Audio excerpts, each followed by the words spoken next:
Hoje o programa tá como o diabo gosta. Hoje o programa tá falando sobre pecados.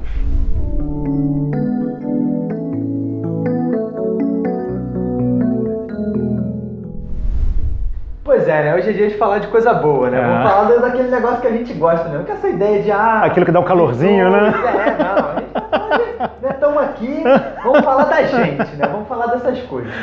E aí, é interessante, a ideia de pecado traz muitas informações para nossa cabeça, né? E a nossa intenção aqui não é falar especificamente sobre cada pecado, não é falar sobre os 7 pecados capitais, mas é a gente tentar entender de alguma forma o que a gente pode tirar da ideia dos pecados. A ideia do pecado, ela surge como uma ideia religiosa, mas ela não se limita a isso. Então, caso a religião não faça muito sentido para você, ainda assim a gente pode aprender com os pecados. E o que são os pecados de fato, né? Os pecados são, numa definição rasa e um pouco simples, a transgressão de alguma regra moral, ou dentro do aspecto religioso, a transgressão de uma regra divina. Ou seja, é quando a gente age de uma maneira que não é enxergada naquele contexto como uma coisa boa. É quando a gente age de uma forma que prejudica o meio, prejudica as outras pessoas e possivelmente prejudica a gente também. Você falou uma coisa interessante, né? Quando a gente age de uma forma que não é, que dentro daquele contexto não é vista como de uma maneira boa, né?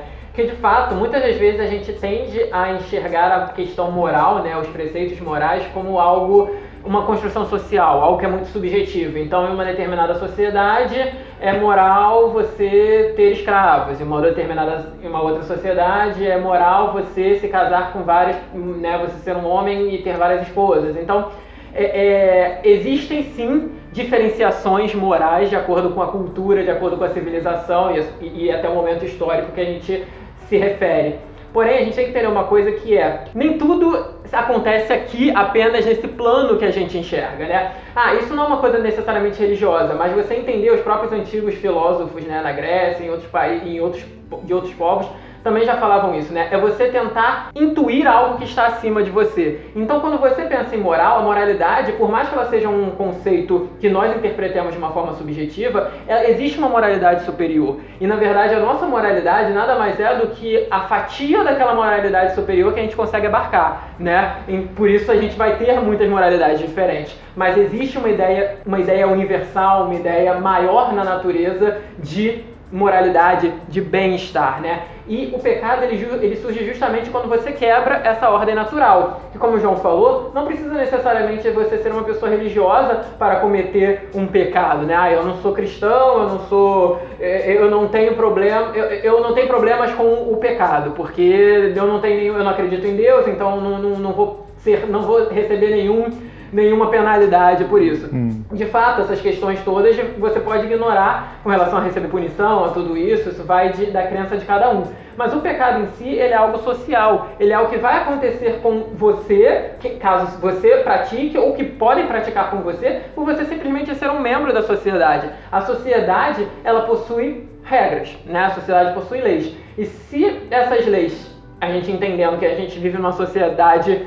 Vamos imaginar uma sociedade boa, né? Uma sociedade bem estruturada, onde essas leis são baseadas justamente nos princípios morais, né? Vamos imaginar uma república de Platão, uma coisa assim, onde os princípios morais maiores, não os baixos, mas os princípios morais maiores regem os princípios morais aqui embaixo, e você tem leis que mantêm essa cidade, né? Essa sociedade de forma harmonizada, e você como membro dela transgride essa lei, ou seja, pratica algo que vai contra, que desvia dessa lei, você está sendo uma pessoa imoral. Você estará cometendo um pecado dentro desse ponto de vista.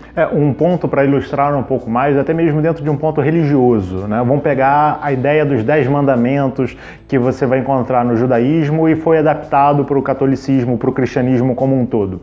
Você tem as leis, que são leis da sua relação com a divindade, e tem as leis que são as leis da relação com o seu próximo. Essas leis da relação com o seu próximo, elas buscam espelhar a sua relação com a divindade. Então, se você adora a seu Deus acima de todas as coisas, né, se você acha que Deus é uma coisa boa e elevada, e você entende que o mundo é a criação da divindade, as regras que devem reger o mundo são regras espelhadas nisso.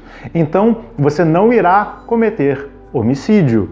Então, matar alguém, nesse caso, no homicídio, é errado, é pecado. Mas você pode falar, mas eu não sou uma pessoa religiosa.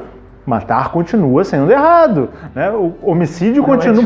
Não é desculpa. Então, no momento que alguém vai, e mesmo que não acredite em Deus, fira essa questão isonômica entre as pessoas, né? A gente pode buscar a ideia do Kant, né? Você tem o imperativo categórico e o imperativo hipotético. A gente, inclusive, tem um videozinho explicando sobre esses dois, né? Dá uma procurada aqui no card que você vai encontrar assim que terminar esse vídeo, né? Mas continua assistindo agora, né? Você tem leis que devem ser ampliadas para todos, né? E aí você consegue ver se essa lei é justa ou não é justa, se você consegue fazer com que todo mundo se adeque a essa lei. Se adequar no sentido de seguir de maneira harmônica, não no sentido de adequar falando, não, existe uma lei, eu mando, todo mundo obedece. Isso não é justo, não vale para todo mundo, porque se eu mando e todo mundo obedece, pode ter uma lei que Patrick manda e todo mundo obedece. As duas leis entram em conflito, nenhuma lei vale. Mas quando você estabelece, todo mundo tem o direito a estar vivo, a permanecer vivo, significa que eu não posso matar alguém, eu não posso cometer homicídio. Então, quando eu cometo homicídio, eu estou pecando contra essas leis de harmonia da sociedade. É doido essa ideia das pessoas terem direitos fundamentais, que respeitem a existência delas. Eu acho tudo muito revolucionário, assim, eu acho incrível. Mas, pegando um outro ponto também que tem a ver com a ideia dos pecados e que pode até ser uma ferramenta um pouco ruim na nossa vida e que talvez a gente precise prestar um pouco de atenção, é que o pecado ele pode ter uma função muito punitiva. O pecado ele pode nascer também de uma ideia que é muito enraizada na nossa sociedade, não só religiosamente falando, que é a ideia de culpa. Então, o pecado ele serve sim como ferramenta para nos sentirmos culpados, né? Se eu cometo um pecado e eu tenho consciência de que aquilo é um pecado porque eu aprendi, porque me ensinaram, enfim, porque faz parte da minha crença, eu já consigo me culpar ali mesmo, né? Eu não preciso que alguém de fora venha e me culpe, ou um Deus, ou qualquer outra coisa. Eu já faço esse papel por mim. E isso também é uma ferramenta de coerção, isso é uma ferramenta de controle das pessoas. Então, a gente não precisa demonizar a ideia dos pecados, porque como a gente viu, elas são úteis para várias coisas na nossa vida, mas a gente tem que entender de onde partem os discursos e para que eles servem. Se é para te prender, se é para fazer com que você se sinta culpado, se é para te tolir de todas as formas, a ideia de pecado é uma ideia muito ruim. Se é para se melhorar, se é para ter como parâmetro aquilo que talvez não seja tão legal para você e para as outras pessoas, poxa, aí é uma coisa super bacana, porque você tem vários caminhos que já estão ali descritos, assim, tipo, ó, se for por aqui, talvez não seja um bom caminho, né? Você pode querer ir, e beleza, assim, talvez tenha um buraco que você cai, e beleza, faz parte da vida. Mas te avisaram, você percebeu que isso faz parte. E aí você foi no primeiro pecado, caiu. Talvez os outros ali também caiam, também tem um buraco, então de repente eu não vou. E aí começa a fazer um pouco mais de sentido. E aí você não precisa, só complementando isso que o João disse, ir por tentativa e erro, né? Tipo, não, errei, não, pequei. Será que você foi de novo? Cara, de novo? Eu acho que... Vários buracos, né? Vários buracos, já tá todo arrebentado. Né?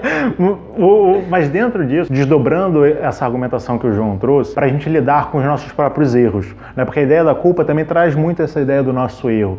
E a gente às vezes não entende. Por exemplo, quando você vai e erra com uma determinada pessoa, ou seja, você está pecando ali dentro, né, de uma maneira muito ampla, né, obviamente, a gente está reduzindo bem, mas você está realizando um pecado ali dentro, muitas das vezes a gente fala assim, não é... E aí você começa a se justificar o porquê você fez aquilo. Beleza, se justificar mostra que você entende como você chegou naquele comportamento, mas isso não faz com que você mude, né, de fato, para não pecar mais, e nem faz com que você assuma as consequências daquele ato. Você está falando, não, eu errei porque eu agi dessa forma e tudo mais, eu fui levado a acreditar, isso, beleza, mas você reconhece que errou? Reconheço. Desculpa. Vamos lidar com as consequências disso. E aí quando você pede desculpa, não significa que a outra pessoa fala, não, tudo bem, eu vou aceitar as suas desculpas, então agora tá tudo certo, vida que segue. Não, existe o problema depois. E aí você... Porque aprendeu com aquele pecado, você tem que lidar com aquelas consequências. Não significa que você, meu Deus, eu sou um pobre coitado, pro resto da vida você vai falar, não, mas eu errei com fulano e por isso a fulano tá pisando em mim. E ele pode, não é isso. A ideia da culpa, do pecado, acaba carregando muito isso. E não é. Você se sentir culpado porque você errou é um grau da sua consciência de você entender, eu errei, eu sou falho. O que eu faço com esse erro? Eu entendo o que me levou a errar, eu peço desculpas e eu lido com as consequências daquilo. Não de uma forma a se vitimizar, mas de entender que as consequências daquilo vão acontecer. E não é porque eu pedi desculpas que o problema resolveu, né? Eu pedi desculpas, o meu ato gerou um problema no mundo e eu preciso lidar com as consequências. Agora eu estou num mundo novo onde aquilo existe. Não dá para passar uma réguazinha, uma borracha, né? E vida que segue. E é interessante isso que vocês falaram, é uma coisa que o João falou também da questão da culpa como coerção, né? E muitas pessoas, às vezes, elas tendem a... Como o pecado, né, está muito associado à questão religiosa dentro do nosso imaginário, né? Ele vem muito associado a isso. E a questão religiosa, infelizmente, também vem muito associada a uma questão de repressão, uma questão de controle, tudo isso historicamente falando. O pecado, ele acaba sendo muito, né, mal visto, óbvio, ele é uma coisa ruim, mas não pela coisa em si, mas a ideia do pecado a ideia religiosa do pecado acaba sendo muito mal vista, justamente porque as pessoas veem aquilo como uma ferramenta de controle, e elas falam, não, eu não quero ser controlado, se eu não quero ser controlado, eu vou ignorar isso, como se a ideia do pecado fosse algo que você pode jogar fora, né? Exatamente, e que ela, na verdade, ela só te faz mal se você se sente culpado, né? Isso é uma coisa muito interessante. Então, peraí, eu posso pecar desde que eu não me sinta culpado. Então, eu nego a questão religiosa, eu nego a ideia da culpa, e aí eu não me preciso mais me preocupar com o pecado. Mas, na verdade, isso não existe. Muitas vezes a gente tem a ideia de que o pecado, né, e a gente pode citar vários pecados, né, a cobiça, a luxúria, que a ideia do pecado era uma coisa que, na verdade, te traz um benefício por vias escusas, né, por meios escusos. Ou seja, você comete um erro, socialmente falando, religiosamente falando, mas no final das contas você se beneficia. Você vai conseguir o dinheiro, você vai conseguir a pessoa, você vai conseguir a sensação que você quer, a situação que você quer. Só que isso, quando a gente para analisar de um ponto de vista mais filosófico e mais profundo, não tão superficial, a gente começa a entender que não é bem assim. Que o pecado, ele não é algo que vai fazer mal para o outro e vai te beneficiar. Na verdade, o pecado é algo que vai fazer mal para todos e principalmente para você que comete o pecado. Porque o pecado, no final das contas, ele nada mais é do que uma exacerbação daquilo que você tem de mais primitivo dentro do seu ego. Então são todos aqueles desejos, não do seu eu superior, mas aqueles desejos primitivos, aqueles desejos do seu ego como pessoa, que exacerbam de uma forma onde tudo ao seu redor acaba ganhando um ar meio de objetificação. A gente tem até um vídeo onde a gente fala sobre amor líquido. A gente fala dessa objetificação da sociedade, né, que está muito relacionado com a sociedade atual, mas que é uma coisa que já acontece na sociedade desde que o ser humano existe, provavelmente, né, e que é justamente essa questão de que os fins justificam os meios, então eu preciso para minha ganância, como a minha ganância, como o meu desejo de poder, como o meu desejo de riqueza, ela é algo que não conhece limites, e aí vira pecado, a minha ganância, ela pode se usar de qualquer meio, de qualquer coisa para atingir o fim, que é o poder. Só que quando eu faço isso, eu vou ver as pessoas como objetos, eu vou ver as situações ao meu redor como objetos, só que na verdade eu também estou me tornando um objeto, porque eu sou o principal utensílio daquele meu pecado. A minha ganância, antes de objetificar as pessoas e utilizar as pessoas, ela está me usando, ela está me colocando como um fantoche, onde eu já não tenho mais controle de mim mesmo, eu me vejo de uma certa forma, mesmo que eu não tenha consciência disso, eu me comporto de uma forma muito semelhante a como eu vejo as pessoas, né? Ou seja, ferramentas para eu conseguir o meu fim, e eu acabo me escravizando. Então eu me torno escravo dos meus desejos, eu me torno escravo das minhas ânsias. O pecado, ele está muito relacionado a isso, a você se tornar escravo daquilo que você deseja em níveis mais baixos, né? E aí um comentário rapidinho sobre isso que você fez, né, que talvez traga um pouco para a nossa reflexão. A gente vive numa sociedade onde as pessoas falam muito de corrupção. Todo mundo é contra a corrupção, mas não percebe que nós também somos corruptos. No momento no qual você quer ganhar uma vantagem devida, no momento no qual alguém te oferece um celular moderno valendo pouquinho e você acha isso um ótimo negócio, no momento no qual você não respeita o sinal, no momento no qual você fura uma fila, você está sendo corrupto. Mas se você não percebe isso, para você nada mais é do que a corrupção é um bom negócio do qual não te chamaram. Porque se você tivessem te chamado para participar desse bom negócio, tava tudo tranquilo. A panelinha é só ruim para quem tá de lá de fora. Exatamente. Não é, a panelinha é ruim para todo mundo. Se você reclama que o político tal tá roubando, não faça você também isso. né? É interessante a gente perceber esse pecado, que ele se manifesta no universo no qual a gente está. Né? Você, não, mas isso se manifesta em Marte? Talvez se manifeste em Marte, mas eu não estou lá para ver. Eu estou no Brasil. E no Brasil eu sei que tem muito pecado, porque nós pecamos. Você quer combater o pecado? Não se sinta culpado disso. Procure entender como ele funciona e se transforme. Pare você de furar fila. Pare você de subjugar as outras pessoas. Pare você de querer ganhar uma vantagem indevida.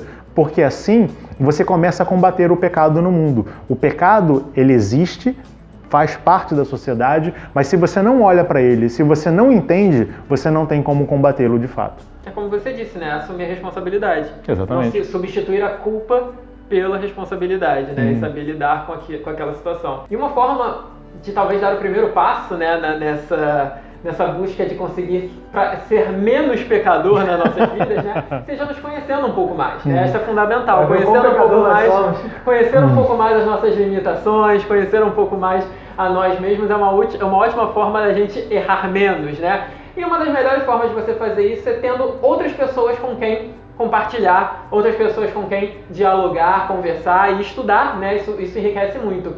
E nós aqui do Pedra de Afiar convidamos vocês a fazerem parte também do nosso grupo. Se vocês se interessarem, é só entrar no site do catarse.me/Pedra de Afiar. Lá vai ter a nossa página, vocês vão poder conhecer um pouquinho mais sobre a gente.